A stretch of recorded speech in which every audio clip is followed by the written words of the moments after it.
Hello, everybody. I'm Valerie Gilchrist, and this is Esther's Purpose. And we're broadcasting out of WYTV7 from Charlotte, North Carolina. And today, my guest is Theo Chunn. But before we talk about Theo, let's talk about the fact that WYTV7 is a nonprofit organization. What we do is we broadcast encouragement and enlightening and strength and empowerment across the globe. And we know it all takes finances to do that. And so if you go to WYTV7.org, you can hit that donate button, and $5 will do a whole lot. You'll be surprised how far that would go. So we'd appreciate that. I want you to know that Esther's Purpose, what we do is I bring on my guests who have been through various trials in their life. And we want to encourage you through their testimonies, through their stories, to just stay the course. If you stay the course by listening to their testimonies, we promise you that you will not only be more empowered as you come out, you'll come out in victory, and you'll know what your purpose is and why you're here in the earth. So with that said, I want to introduce to you all, because I'm just so excited to see him. This is my brother in the Lord. We enjoy each other every time we're around. There's not a lot of men that I know that talk as much as I do, but I enjoy listening to Theo talk. So let me introduce him to you. Theo Chunn lives with the passion to motivate youth and professionals to be powerful and productive citizens. It is his desire to encourage others to have a meaningful impact on how they perform academically, socially, and professionally. He has been a motivational speaker since 2007. In 2009, Theo expanded his vision by founding TCJ Motivations, Inc. Through his nonprofit, he has motivated professional organizations, collegiate and high school students around the country. In 2012, he began building organizations to be premier in customer service and staff enhancement through his unique approach to developing employees and leaders. Currently, Theo is an academic success counselor and coordinator of the Freshman Male Initiative under the Division of Academic Affairs at Winston-Salem State University. In 2015, Theo was nominated to become the Vice President of Staff Senate at WSSU. Theo has taken the lead to motivate his colleagues at WSSU by implementing a monthly motivational seminar that empowers and encourages all staff members of Winston-Salem State University. Theo is married to his beautiful wife. He says Evelyn Michelle. I just know her as Michelle, but I'm going to say what he said, Evelyn Michelle. They have a beautiful daughter, Gracelyn Elizabeth, and a handsome son, Theodis Trey Chunn III. Theo lives and walks by the words of Dr. Martin Luther King Jr., the ultimate measure of a man is not where he stands in moments of comfort or convenience, but where he stands at times of challenge and controversy. Theo, yes, sir. How are you today? I'm doing great. I hope you are. I am. I was excited when you told me yes, when I asked if you would come on the show, because you are doing so much and the world needs to know what you are doing. Yes, ma'am. But before we talk about that, we're going to talk about what made Theo Chunn who he is today. So I want you to talk about some of your upbringing and those aha moments and those things that steered you in the direction where you are today. So Theo, bless us. So it goes way back. And first I want to say thank you for having me on the show. Yes, sir. I am so honored. Yes, sir. But it goes way back when I was a child. I always thought I was the mature person. And so one of the things that I went through at an early age is my father wasn't in the home at the age of 1. Mm-hmm. And so being a single, growing up in a single parent home and being a young man, and it was only my mother and my sister, you can find it, challenging to kind of navigate the world. And so even with that, I never had really male role models that were in my life on a consistent basis. Mm-hmm. And so having to navigate just through that alone, I was living in Arkansas, and that was a very prejudiced city that I was staying in. Mm-hmm. And so we had issues in the school system. And then you can imagine coming home still having unanswered questions. Yes. So my mother remarried. I was able to have a stepfather, and that really wasn't a good relationship either. It was an abusive relationship.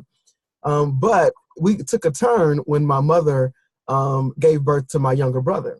And so things were going on the up and up. My sister, my mother, my stepfather, we had a healthy relationship. Right. And then 8 months after that, my brother passed away. He was skull burned by the babysitter's daughter. And then we ran back into the same issues that we were in before. Wow. But then I struggled on suicide. I struggled, okay, God, why would you bring this angel into our life and then take him away? And then why would you, give us that sense of happiness and then revert ourselves right back to that same thing? And so you can imagine waking up, we would get verbally abused, mentally abused, physically. And that took a toll on us. Mm-hmm. So as a young man thinking I was in charge, I was the head of the house. It was my job. And I was 7 years old. It was my job to make sure my mother was protected, make sure my sister was protected. And I had no control. Mm-hmm. And so there goes the suicidal thoughts. I'm not needed. I need to just go with my brother. I need to go with my grandfather. And I didn't think I was even needed on the earth. Mm. But something kicked in. And it was that process that I was going through that God was really trying to get me to navigate, that there's something in you that I need you to do. Mm. And so at a young age, it was before we moved to North Carolina, I knew that God had a purpose in me. Mm-hmm. At the same time, trying to do your purpose and then making sure that you're so young and there's so many temptations, there's so many things that are trying to steal your connection to God. Yeah. I was still trying to figure out, okay, why am I here? So I had some issues with sexuality. I had some issues understanding who I am as a person. Why am I even on earth? Mm-hmm. And so as you can think, those things at a young age, without being able to speak to anyone, that can really hurt you. Yes. And so I really had to learn how to navigate through those issues. So when we moved to North Carolina, I was able to do more things, but still when I came here, I was away from my friends who I were connected to. Yeah. My uncles who were really my male supporters, mm-hmm. They were still in Arkansas. And so you can imagine having those thoughts still. Oh, yes. As you grow, they don't go nowhere. No. They just get stronger. Yeah. So how do you navigate this life dealing with all of these issues? I remember when I was in Arkansas as well, my uncle, which is my stepfather's brother, stayed with us. And he was an alcoholic. And what room did he stay in? My room. Wow. And so having to deal with that, we lived in a bunk bed, but having to wake up to, people fussing at him for wetting the bed and coming in late at night, and then him talking any kind of way. Mm-hmm. And so it was definitely something that I didn't think was the ideal growing up process. Mm-hmm. However, Evangelist Gilchrist, looking at it now, mm-hmm. it was all a part of the process. Yes. Well, we can say that at the end of the day, right? But, and we try to encourage people that there is light at the end of that tunnel.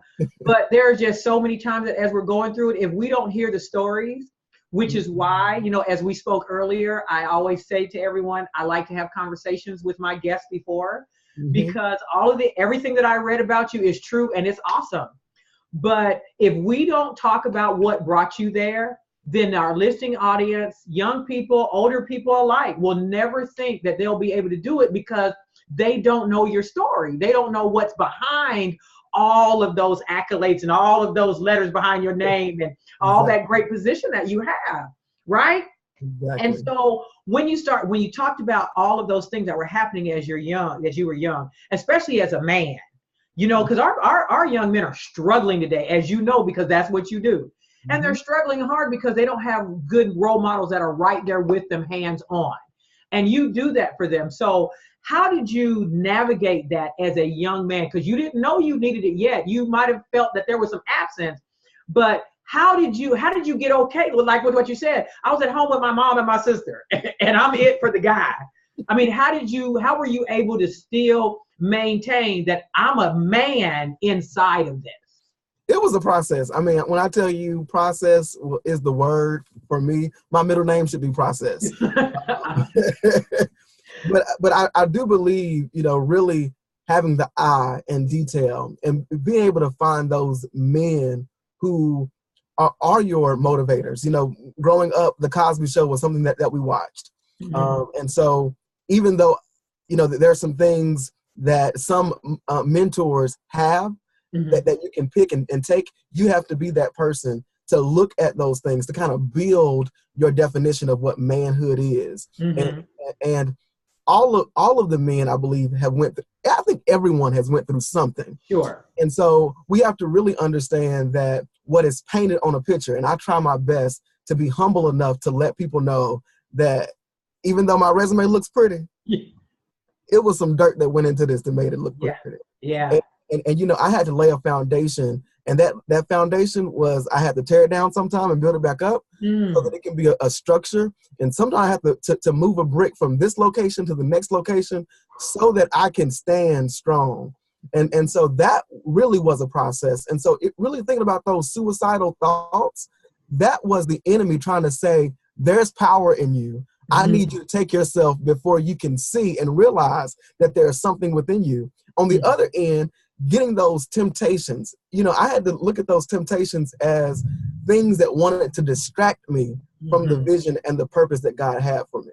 Yeah. And so after realizing those things, that they were here not only to hurt me, but they were here to distract me from the vision of God, I really understood that, okay, God, I can do this. Still now, to this day, 2018, I still have to say, okay, God, I hope you got me on this one. There's still things that are trying to come at me to distract me from God's purpose. And so I think it's a daily process. Sure. Now, I want to remind our viewing and listening audience that I am Valerie Gilchrist. This is Esther's Purpose, and we're broadcasting from WYTV7 out of Charlotte, North Carolina. And who's with me is Theo Chunn, and he is talking to us about his greatness and how he got there. And so when you talk about, and I love when you said, this is what I connected you there are times that you had to tear things down, right? You had your foundation laid, but you said something really key to me when you said sometimes I had to even move a brick. Because if anybody's ever seen anyone build a brick wall, right? Or building a house, that's not an easy thing to see that brick is misaligned when you've already built layers on top of it and you've got that mortar in between and you've got that brick sitting there going, ooh, there's a chip, there's a crack in it. It didn't sit right. And now you're saying, I've got to move that brick. What's that like? Really, when we look at a structure sometimes we have some thorns that are trying to distract us, and it hurts us because we can't move forward. Well, it's because that brick is not aligned. And so we have to make sure that we are aligned with our purpose. And so sometimes that's going back to a self-assessment. Okay, Theo, everything in your life was not meant to distract you, was not meant to hurt you, but it was meant to do some self-reflection. And so what are you doing to look at yourself to make sure that these things that hurt, these things that didn't hurt, can align itself so that it can build a perfect structure? And as you notice, if you go to a new landscaping or building that's about to be constructed, there's some items that may come shipped that are defective. However, those defective pieces become masterpieces. Yeah. And so you have to learn how to use those things that didn't work to make it work. Wow, I like that. Use the stuff that didn't work, because we're so easy just to throw everything away. There's that term, don't throw away the baby with the bathwater. But when we get to throwing stuff away, we throw everything away. Everything. We act like nothing that just happened right there was useful, right? And a lot of times, Theo, I think it's because the very thing that was useful that we didn't need to throw away was the most painful thing. We don't mind keeping the things that didn't hurt too bad, that didn't sear me too much, that I can kind of, throw some shine on it. But that stuff that really hurt me, which we don't realize that we need to use that to help someone else. That's why it happened, so that we can use that as fodder for someone else's life. Because I know when I share my life, I have family members telling me all the time, you are just way too transparent. You just really tell people your business. My father just has such difficulty with it. When I first started doing my Esther's Purpose conferences, and I'd get on that stage and I would share my life. And the first thing he said was, I don't understand why you feel like you need to tell everybody all your business. And I would tell him, because people in the audience are encouraged. They connect to that. Exactly. There is nothing more powerful than that people connect to than pain. Mm-hmm. People connect to pain way more than your victories. Do you find that right when you're speaking? Well, this is what I always tell people. I went through so that you can see through. Yeah. So I'm going through a process, and now I want you to be able to see it better than going through it. And it's easy like this. Processes have never been made to be the easiest thing. They've never been made for you to just master like that. Right. But they've always been made to equip you. And so if you would think of a process as a bodybuilder, you're going in, you're lifting weights. Okay, that first day, baby, you're not gonna come out of that gym looking like you want to look. No. It will take some practice. It's gonna take, you going back and some consistency to do it. Mm-hmm. And the thing about it is, I look at it like this: the enemy already been to heaven and back. Mm-hmm. True. And he knows how close you are to that heavenly moment. Woo. And so if he knows that, then that means we have to work 10 times harder to be in front of him, to let him know, you know what, this may have knocked me down, but I will not allow you to push me back 10 steps. Mm-hmm. And so we have to understand that process is not going to look pretty. No, there is nothing. I like the fact, Theo, that you talked about that bodybuilder, because of the fact that we've got to have a vision. I think what really bothers us, and I want you to speak to that in just a minute, how you got that vision of what you're supposed to do. I think what keeps us lost in a lot of the things that happen in our life is because we don't see it as equipping. Nobody told us it was going to equip us, and then even if we've been in church and we hear, oh, all things are going to work together for the good, and you're looking going, I don't understand how this right here is going to work for my good. I could have done this without that right. If it was my choice, I would not have went through that. But on the other side of it, then we see how it works. But if I don't have something that keeps me motivated, that image, that vision, and that's what the enemy's job is to steal the vision. If he can keep it blocked where you never discover it, if you never get to see it, if you never encounter a Theo who can stand before you and say, this is where you're going, and I'm going to help you get there, and let me tell you about my struggle, and then let me tell you how I came out, and I'm going to help you do it too. If you don't ever get there, which is the purpose of Esther's Purpose, whether I do it at a conference or I do it here, on a broadcast, at the end of the day, and I know it's so cliche, is that there is pain, there is purpose in pain, but there is purpose in it that you just can't see. But the thing, if nothing else, people get out of all the shows and all the guests that I do, however long the Lord lets me do it, is the fact that I'm trying to put vision in front of everybody. So that when I bring men and women and people of different backgrounds and associations, so that they can get a vision. If they could just see Theo, what I heard with Theo say, my life was like that. Maybe it wasn't as bad as his, but yeah, I understand that. And now I heard this whole introduction of all this stuff he's doing. So I see where he's at. I see where he came from. And so I can see that it can happen. And if it happened for him, it can happen for me. So now I've got a vision of it. But I want you to go back a little bit, Theo, and I want you to talk about where did you get the vision from? The inside of all of that, what was the motivating thing that made you keep going when you wanted to give up? And this may sound funny, but if you look at a shirt that is soaked and wet, it becomes mildew over time. Right. And that's what really clicked it for me. I saw a shirt, it mildewed, and I said, had I just gotten uncomfortable and gotten the shirt and taken it somewhere else, I could have washed it away. And so one of the things that I always don't sit in where you think is your pain. If you sit in where you think your pain, you're going to miss the opportunity to meet someone to bless your life. And so, it's the point of getting uncomfortable. What will it take for you to get uncomfortable? Comfortability in uncomfortability, if that makes sense. Yeah. And so one of the things that I had to learn is that I had to get myself into a place where I would see other people who would push me, who would motivate me, who would encourage me. And sometimes that was out of my house. Sometimes that was away from family. Sometimes that was away from friends, people who knew me. Because if you've ever seen it, you would go somewhere and meet a stranger and they would say, oh my God, your smile just lights up the room. And I was like, well, ain't nobody told me that in my family. But, you know, it's about getting out of your comfort zone. But I believe for me, Evangelist Gilchrist, one of the things that made me understand vision was my brother. I would isolate myself and do some self-evaluation and figure out who I was when my brother was alive. Wow. And one of the dreams that I had, one of the prayers that I had for God is, God, I want you to surround me with brothers and men who need what I have, or who had questions like I had questions. And then I asked God, I want you to answer those questions for me, not necessarily by your talking, but just by the way you move and maneuver people in my life.